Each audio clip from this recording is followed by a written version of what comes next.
My name is Mary. I'm with the Banner News, and I'm going to interview Aiden. And Aiden's going to describe Wild Wild West, a new version, and I'm going to describe Wild Wild West, old school. Mr. Aiden?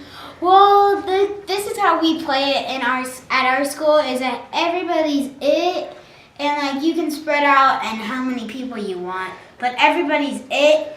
And like if you get tagged, you can sit down or stay and raise your hand, and if you get tagged and the person that tagged you, if they get tagged and sit down or raise your hand, then you are back up. My version of the Wild Wild West, old school, when we were growing up, we played cops and robbers, cowboys and Indians, anything good guy, bad guy versus anything. And they used to sell toy sets with Colt 45s where you had them on your hip, you got your sheriff's badge, sometimes you got a vest and you got a hat, and sometimes you got a Winchester rifle. And we would play outside and we would hide behind huge rocks or trees or behind buildings, and it was an adventurous game. You were continuously running, getting the good guys and the bad guys.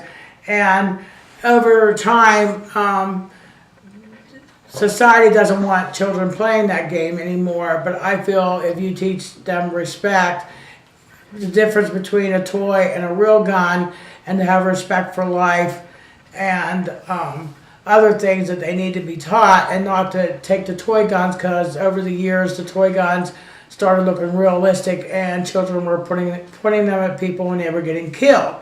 And I think as a society we're not taking responsibility like we used to, and that kids could go back to playing games like this and you teach them respect for life.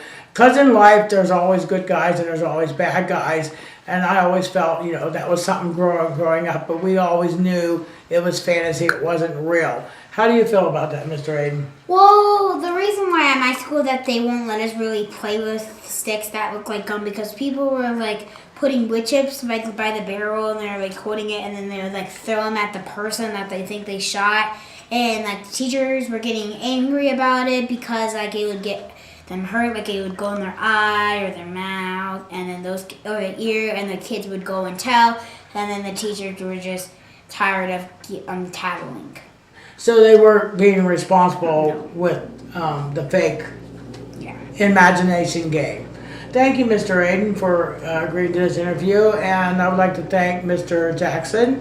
He is the cameraman. He's the man behind the scenes. Thank you very much. Cut! All right.